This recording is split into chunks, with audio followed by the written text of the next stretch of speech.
पहले चलते हैं मध्य प्रदेश की राजधानी भोपाल से लगभग 200 किलोमीटर दूर एक जिला पड़ता है राजगढ़। राजगढ़ में एक जगह पड़ती है, बड़ा कस्बा है नरसिंहगढ़।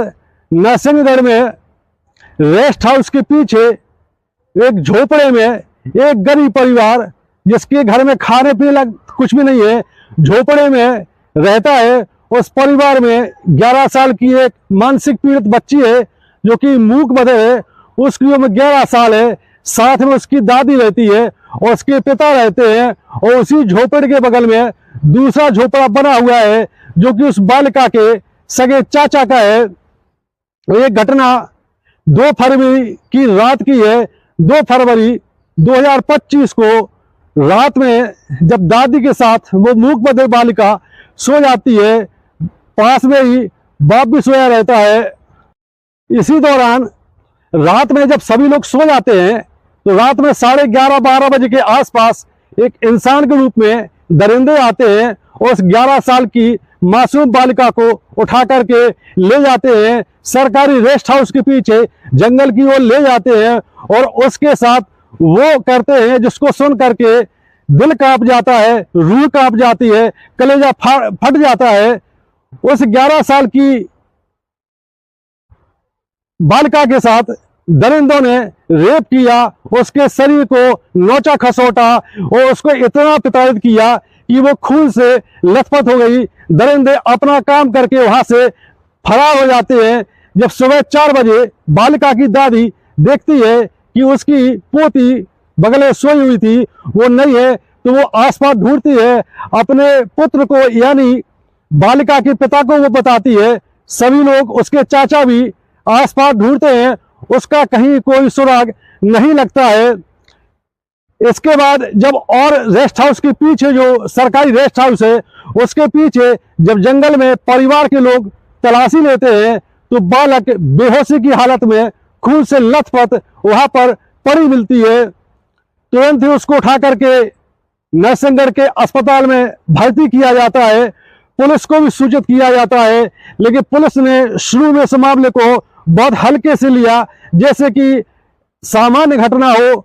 आखिरकार उस बच्ची की हालत बहुत बिगड़ जाती है क्योंकि दरिंदों ने उसके साथ बहुत जघन्य वारदात की थी।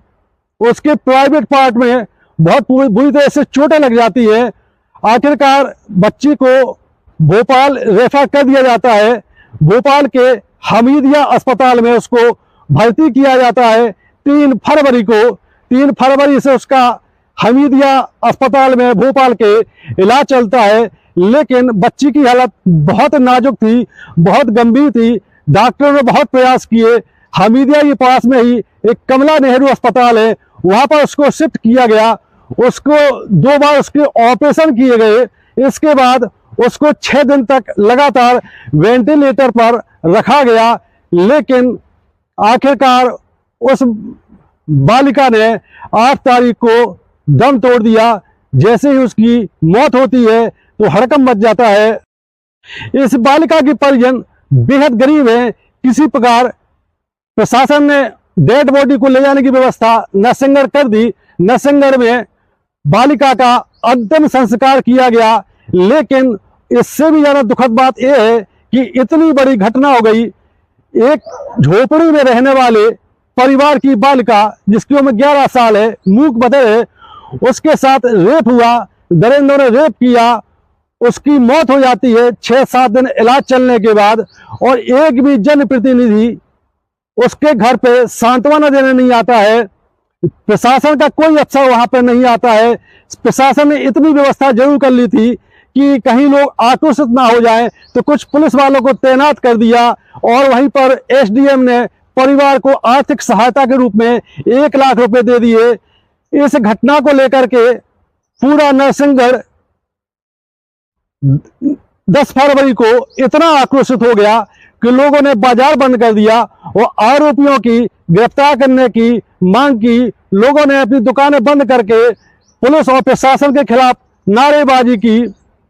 सवाल यह उठता है कि पुलिस घटना के 9 दिन बाद भी आरोपियों को सुराग नहीं लगा पाई।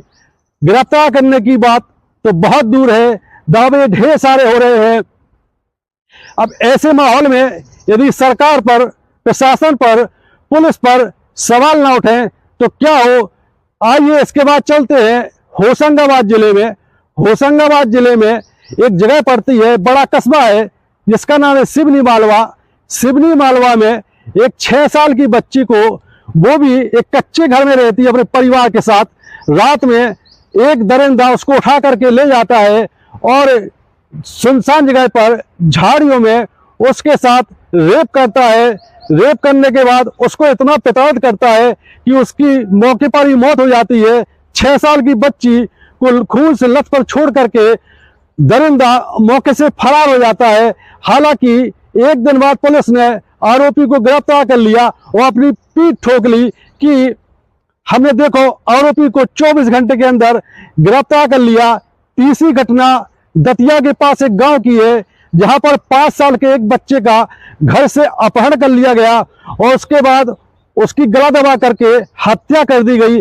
हत्या करने के बाद उसकी डेड बॉडी एक गड्ढा खोद करके दफना दी गई।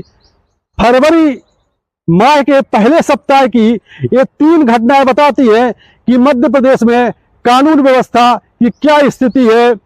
और